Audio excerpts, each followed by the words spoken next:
జిల్లా Suryapet rural circle పరిధిలోని Atmakur yes police station పరిధిలో మనకున్నటువంటి ఆత్మకూర్ ఎస్ గ్రామ శివారులో ఉన్నటువంటి శివారు క్రషర్ మిల్లు దగ్గర 4 వ్యక్తులు అనుమానాస్పదంగా ఉన్నారు. వాళ్ళ గురించి మనకి ఇన్ఫర్మేషన్ రావడం జరిగింది. Immediately SI Atmakur S Srikanth మరియు వాళ్ళ టీం మెంబర్స్ అందరూ కూడా అక్కడికి వెళ్ళి చెక్ చేస్తే అక్కడ 4 వ్యక్తులు అనుమానాస్పదంగా ఒక కారు ఒక బైక్ తోటి అక్కడ మనకు కనిపించడం జరిగింది. వాళ్ళని వెతికితే వీరబోయిన భరత్, ఇతను 22 సంవత్సరాలు, నెమ్మికల్ వాసి, ఆత్మకూర్ ఎస్ మండల్. ఆర్ఏ విజయ్, ఇతను 19 సంవత్సరాలు, కొమ్మాల విలేజ్, జాజిరెడ్డిగూడెం మండల్. చెవుల మనోజ్ 24 సంవత్సరాలు, ఆరెగూడెం మండలం అండ్ జిల్లా మనకు సూర్యాపేట మండలంలోనే ఆరెగూడెం విలేజ్. కొడిదెల శివ 20 సంవత్సరాలు, ఇతని నెమ్మికల్, ఆత్మకూర్ ఎస్ సూర్యాపేట జిల్లా.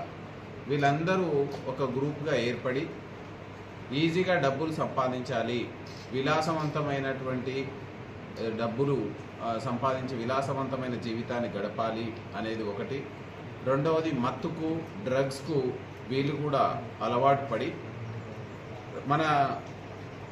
వీళ్ళు వేరే మనకు ఆంధ్రప్రదేశ్ రాష్ట్రం సీలేరు ఏరియాలో గంజాయిని కొనుగోలు చేసి దాని ద్వారా వీళ్ళు స్వయంగా వినియోగించడం, అదేవిధంగా చిన్న చిన్న ప్యాకెట్లు చేసి అమ్ముకొని దాని నుంచి సంపాదించి మంచి జీవితాన్ని గడపాలనేటువంటి ఉద్దేశంతో వీళ్ళు ఒక పకడ్బందీ ప్లాన్ పెట్టుకోవడం జరిగింది.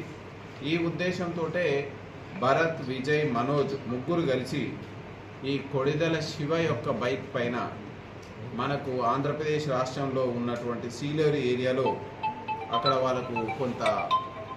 వాళ్ళకు ఒక నమ్మదగిన ప్లేస్లో అక్కడ వెయిట్ చేస్తూ ఉంటే వీళ్ళకు కొంతమంది ఇన్ఫార్మర్స్ వీళ్ళకు గంజాయి తీసుకొని ఇచ్చి వీళ్ళకి ఇస్తూ ఉంటారు. ఆ ఇచ్చిన గంజాయిని ఈ మనోజు కారులో, శివ అదేవిధంగా బైక్ పైన భరత్, శివ గంజాయిని వీళ్ళందరూ పంచుకోవడానికి ఈరోజు మార్నింగ్ మనకు ఆత్మకూర్ ఎస్ శివార్లో క్రషర్ దగ్గర వచ్చి పంచుకోవడానికి ప్రయత్నం చేస్తూ ఉన్నారు. ఈ విషయం మనకు పోలీసుకి తెలిసి ఇమీడియట్లీ ఎస్ఐ గారు ఆయన టీం అక్కడికి వెళ్ళి వీళ్ళని ఆ కారుని ఆ వెహికల్లో వెతికితే మనకు 5 కిలోల గాంజాయి, అదేవిధంగా వీళ్ళు ఈ అఫెన్స్కి ఉపయోగించినటువంటి కారు, అదేవిధంగా బజాజ్ పల్సర్ మోటార్ సైకిల్, వీటిని ఇంకా ఇది రిజిస్ట్రేషన్ కాలేదు, వీటిని సీజ్ చేసుకోవడం, అదేవిధంగా భరత్, విజయ్ మరియు మనోజ్ ముగ్గురు దగ్గర ఉన్న ఫోన్లని మనం సీజ్ చేసుకోవడం జరిగింది. సో మనం ఇప్పటిదాకా ఈ పోలీసు ప్రజా భరోసాలు అయితేమి, ప్రజాపాలన ప్రగతి ప్రణాళికలు అయితేమి ప్రతి విలేజ్లో మనం చెప్తున్నాం గాంజాయి జోలికి వెళ్ళొద్దు, గాంజాయి అనేది మనకు ఒక మహమ్మారిగా తయారైంది అని. అయినప్పటికీ కూడా వీళ్ళు మారకుండా ఈ గాంజాయిని, మత్తు పదార్థాలను అమ్మడం, కొనడం, రవాణా చేయడం, సరఫరా చేయడమే వృత్తిగా పెట్టుకున్నారు. కాబట్టి వీళ్ళ మీద కఠినమైనటువంటి చర్యలు తీసుకోవడం జరుగుతుంది. అండ్ వీళ్ళ మీద A1 వీరబోయిన భరత్ మీద గతంలో ఒక 307 కేసు ఉంది అండ్ థెఫ్ట్ కేసు ఉంది. సో వీళ్ళ పొజిషన్ నుంచి 5 కిలోల గాంజాయి, అదేవిధంగా సెల్ ఫోన్లు, వీటికి ఉపయోగించిన వాహనాలను సీజ్ చేయడం జరిగింది.